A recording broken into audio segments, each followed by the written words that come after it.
Espero que esteja tudo bem com todos.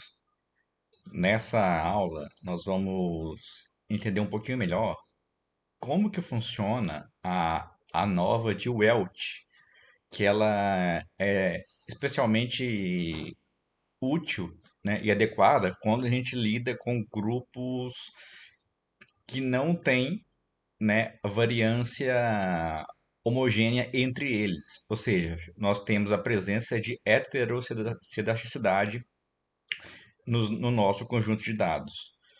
Vamos só fazer uma rápida recapitulação aqui, né, nos pressupostos que a ANOVA exige, né? Ela é um método paramétrico. Vamos pegar aqui no meu livro, tem um tópico aqui que eu entro nesses detalhes. A gente vai fazer uma rápida revisão. Capítulo 5, testes de hipóteses. Aqui, grupos homogêneos versus grupos heterogêneos na ANOVA. Pressupostos teóricos para a aplicação da ANOVA. Vamos lá, página 239. Isso, essa é a imagem que eu queria. Então, geralmente, o que é esperado, a condição ideal para a aplicação da ANOVA, por exemplo, nós temos aqui nesse exemplo, nesse gráfico aqui da esquerda, três grupos. E a ANOVA ela é útil para comparar se existe uma diferença significativa entre pelo menos um par de médias aqui. Ou seja, pelo menos um grupo tem a média estatisticamente diferente dos demais, né? Então, um dos pressupostos é que os grupos sejam normalmente distribuídos. Claro, a ANOVA ela é robusta o suficiente para algum pequeno desvio na normalidade, né? Sem nenhum outlier grotesco e tal. Dependendo da curtose da distribuição, ela pode se sair bem. Mas o pressuposto teórico é grupo normalmente distribuído. E outro dos pressupostos, esse que inclusive muitas das vezes a experiência prática eu já vi que impacta até mais do que a ausência de normalidade, é que os grupos possuam a mesma variância. Só que, principalmente quando a gente lida com dados transacionais, com amostras pequenas, é muito comum ter um cenário desse tipo aqui, né? Vai ter um grupo que vai ter uma variância muito maior do que as dos demais grupos. Ou poderia ser o contrário, né? Um grupo com a variância menor do que os demais grupos. Ou seja, nós temos aqui a presença de heterocedaticidade. Então, a nova tradicional pode não dar resultados confiáveis nesse cenário aqui, né? Que a gente vai explorar então a nova de Welch. Bom, vamos voltar aqui para o notebook. Então, detalhe, eu vou deixar o notebook e a base de dados aqui na descrição do vídeo, para quem quiser baixar e entender melhor, né, as bibliotecas que a gente está usando, né, o NumPy, o Pandas, como a gente faz a leitura de um arquivo em Excel, enfim. Então, a gente vai ler o arquivo, né, e vamos entender um pouquinho. Deixa eu abrir o arquivo aqui para a gente entender ele. Então, nesse arquivo, a gente tem o resultado de uma pesquisa, de um experimento que a gente fez em um e-commerce, né, em uma loja de varejo virtual. Então, a gente está testando três diferentes estratégias de banners promocionais. Então, o grupo controle, ou seja, são aqueles clientes que entraram no site e não viram nenhum banner promocional. É igual estava antes, né? Vai ser nossa referência. Um outro grupo de clientes selecionados aleatoriamente foram designados a ver um banner com um cupom de 10%. Um outro grupo selecionado aleatoriamente ao acessar o site foi designado para ver um cupom de frete grátis. E um outro viu um banner, um outro grupo, né, de clientes selecionado aleatoriamente, viu um banner com a foto de um influencer divulgando o produto. Então a gente quer ver, né, a gente quer comparar o ticket médio de cada pedido, para a gente ver se qual dessas estratégias de promoção teve, né, um melhor resultado. Vamos lá. Então, é sempre importante entender, né, o que que é cada linha da base de dados. Eu sempre reforço isso. E cada coluna. Então, aqui, cada linha é um pedido, né? É um cliente que veio no site de acordo com tal estratégia e produziu um pedido, e esse é o ticket médio do pedido, né? Então, ok, vamos voltar lá para o Python. Então, aqui a gente já leu o arquivo, né? Está aqui as primeiras 5 linhas. Então, uma coisa que a gente faz, né, é análise exploratória. Então, aqui nós gravamos a base de dados nesse objeto aqui, df underline xlsx, e agora eu vou pegar ele, vou agrupar pela coluna estratégia, pegando o campo numérico ticket médio, e vou dar um describe, né? O describe ele vai dar as estatísticas descritivas por grupo. Então, olha só. Então, no grupo controle, nós temos 40 pedidos, a média do ticket médio foi R$ 100,02, com um desvio padrão de R$ 7,50. No grupo que recebeu o banner de cupom com 10 desconto, a gente também tem um tamanho de amostra de 40 observações. Olha, a média é bem parecida com o grupo controle, né? R$ 100,64 e o desvio padrão também próximo, ou seja, até então está homogêneo. A mesma lógica com o frete grátis, né? Nós também temos 40 pessoas, é, a média do ticket médio R$ 99,94 e o desvio padrão de R$ 7,66. Só que no grupo do influencer, por algum motivo, nossa amostra é bem pequena. Nós temos 10 pedidos, né? E a média ficou um pouquinho abaixo, mas em termos de magnitude, né? Não é tanto, mas com um desvio padrão muito grande, né? Então a média do ticket médio foi R$ 90,64, com uma variação típica de R$ 19,93 em torno dessa média, né? Então, bom, a gente já começa a ver a incerteza, né, do cenário, que é o que acontece na prática. Então, vamos dar uma olhadinha graficamente nesses dados. Aqui a gente vai usar o Matplotlib para a gente plotar um gráfico de densidade por grupo. Então, olha só. Aqui de azul é o grupo controle, né? Aquele grupo de clientes que não recebeu nenhum anúncio especial, igual o site já era antes.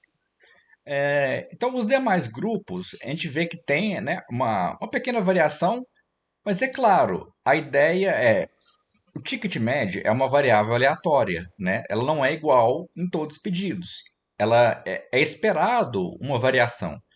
Mas a ideia que a gente quer ver é se a variação é extrema o suficiente para a gente poder atribuir a estratégia, ou seja, o acaso, ela é extrema o suficiente para que o acaso não fosse capaz de produzir essa diferença, ou não, é apenas ruído, né?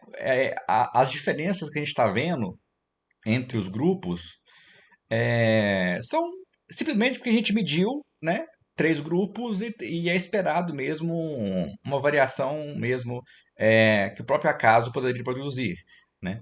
Mas, entretanto, a gente vê que a, a presença aqui de heterocidasticidade, né? O grupo de influências tem a amostra menor, a média dele vai estar mais ou menos aqui assim, próximo de 90, que nós vimos lá.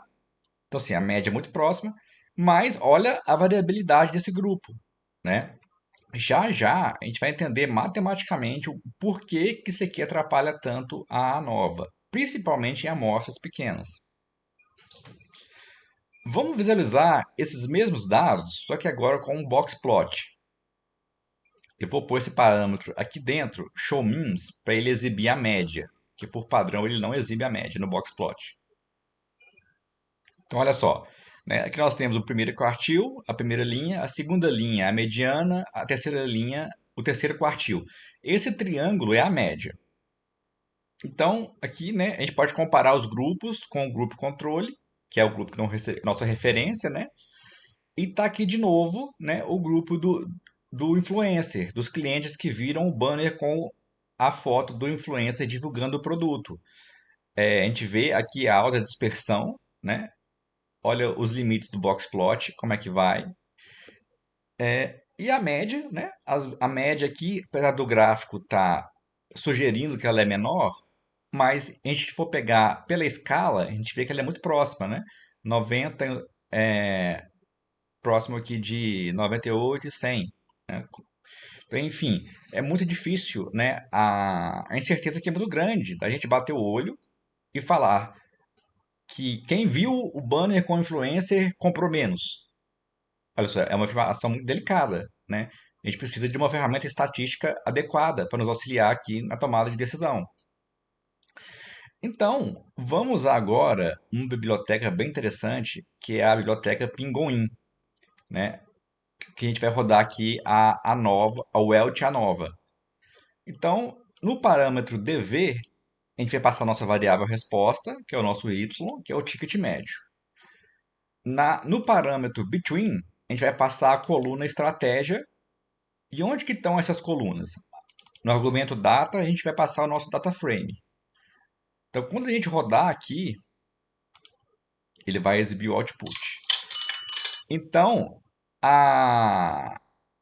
beleza. Então, aqui é o output da nova de Welch. Então, aqui são os graus de liberdade do numerador, da estatística F, né, que é a quantidade de grupos menos um. Nós temos 4 grupos, incluindo o grupo controle. Então, vai dar 3. Aqui é os graus de liberdade do denominador. E aqui é a estatística F já ajustada, com um cálculo já ajustado pela nova de Welch, né? A gente dividir esses 2 graus, diretamente não vai dar esse F aqui, porque aqui ele está ajustado. E olha só o p-valor, muito alto, né? A gente for pôr em termos percentuais, vai dar 51,31%. Então, ou seja, o que ele está falando?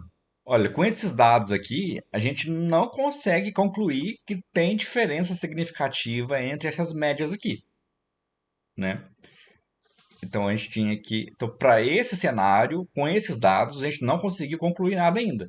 Então a tomada de decisão, né, na hora de voltar lá pro gerente de vendas, enfim, seria, olha, foi inconclusivo. De acordo com esses dados, nós não conseguimos achar evidências de que pelo menos uma das campanhas teve uma diferença significativa, né? Por exemplo, com o grupo controle. E aqui ele até dá uma medida de tamanho de efeito, que é o eta quadrado parcial, que ele tenta falar o seguinte: olha, aqui deu 7,2%, né? Multiplicando por 100. Então, olha, 7,2% da variabilidade do ticket médio pode ser atribuída ao tipo de estratégia, né? Mas é muito pouquinho e em termos de negócio, né? No geral, vai ter muito pouco impacto prático, ainda mais com esse p-valor aqui, né? Então, matematicamente, por quê? Onde que a heterogeneidade vai impactar? Ela vai impactar no denominador da estatística F. Que a estatística F, ela é a soma dos quadrados, né, o mean squared, entre os grupos, ou seja, a diferença, o quão distante estão as médias de um grupo para o outro, sobre o ruído, que é a variação, ó, dentro dos próprios grupos. Então, porque, né, o cenário ideal seria que os grupos estivessem mais separados e, e homogêneos, porque o denominador vai pegar cada ponto, cada elemento amostral do próprio grupo e comparar com a média do grupo.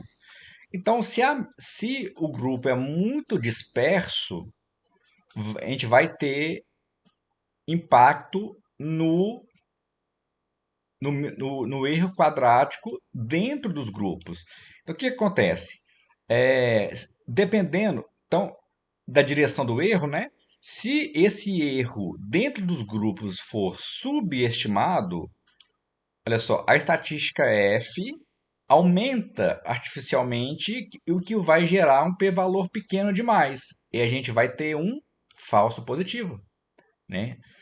E o contrário, se esse erro dentro dos grupos, né, for superestimado, a gente vai ter uma estatística F pequena demais e um p-valor grande demais. A gente vai ter um falso negativo, né?